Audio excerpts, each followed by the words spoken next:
Perkenalkan, nama saya Era Arianti. Perkenalkan, nama saya Sakina. Perkenalkan, nama saya Sida Ishak. Perkenalkan, nama saya Reza Aditya. Perkenalkan, nama saya Muhammad Syawal Albana. Perkenalkan, nama saya Rafli Udin. Di sini kami akan membahas tentang perlawanan Tuanku Imam Bonjol dan kisah perjuangan di Perang Padri. Di sini saya akan membahas tentang perlawanan Tuanku Imam Bonjol. Kisah perjuangan Tuanku Imam Bonjol.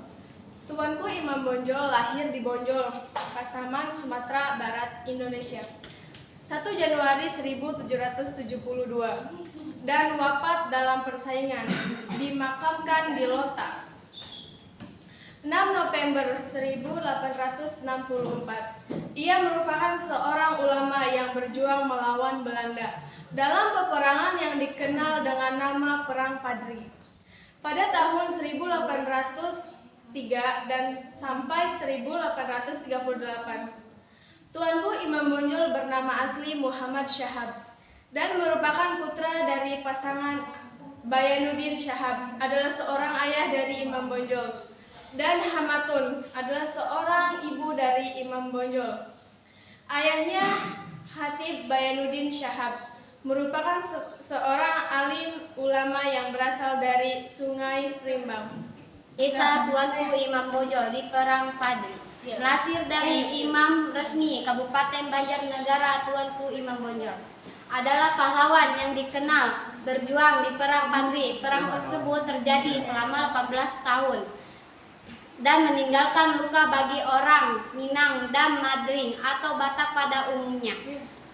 Perang ini terjadi karena keinginan di kalangan pemimpin ulama di Kerajaan Pagaruyung untuk menerapkan pemimpin ulama di Kerajaan Pagaruyung untuk menerapkan dan menjalankan syariat Islam sesuai dengan Ahlus Sunnah wal Jamaah Sunni yang berpegang teguh pada Al-Quran dan sunnah Rasulullah SAW.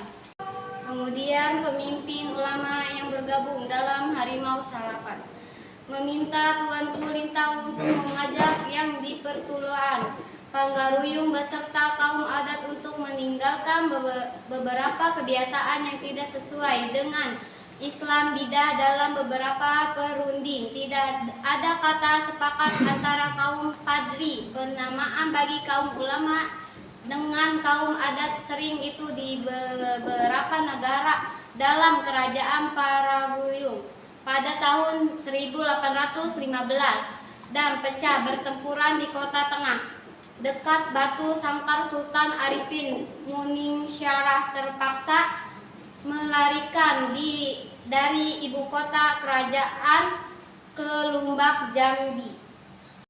Semakin lama semakin kuat dalam Perang Padri hingga pada Oktober tahun 1837, Tuanku Imam Bonjol menyerah kepada Belanda.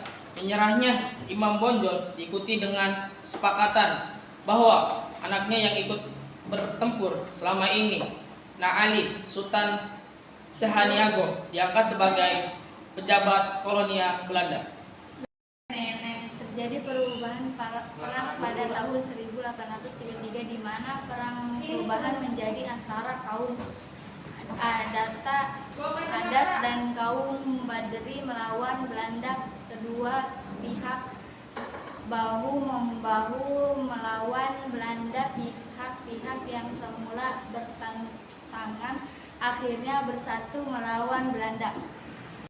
Atas jasa-jasanya dalam Perang Padri, Tuanku Imam Bonjol diapresiasi atas jasa kepahlawanannya dalam melawan penjajahan. Tuanku Imam Bonjol diangkat sebagai pahlawan nasional Indonesia sejak tanggal 6 November 1973. Pada tanggal 21 Februari 1821, kaum adat kemudian bekerja sama dengan pemerintah Hindia Belanda berperang melawan kaum Padri. Dalam perjanjian yang ditandatangani di Padang, dari hasil perjanjian tersebut, Belanda mendapatkan kompensasi atas penguasaan wilayah di perlawanan Minangkabau karena hasil perjanjian tersebut. Pasukan Padri melawan dengan tangguh. Kesulitan melawan pasukan Padri Belanda melalui Gubernur Jenderal Johannes van den Bos mengajak pemimpin kaum Padri yang waktu itu telah dipimpin Tuanku Imam Bonjol untuk berdamai dengan maklumah perjanjian Maspang pada tahun 1828. Imam Bonjol buang ke Cianjur, kemudian dipindahkan ke Ambon dan akhirnya ke Kota Minahasa dekat Manado. Di tempat terakhir ia meninggal dunia pada tanggal 8 November 1864, Tuanku Imam Bonjol dimakamkan di tempat pengasihannya tersebut. Cukup sekian dari kami tentang pembahasan perlawanan Tuanku Imam Bonjol. Jika ada salah kata atau perbuatan tolong dimaafkan. Cukup sekian dari kami. Wassalamualaikum.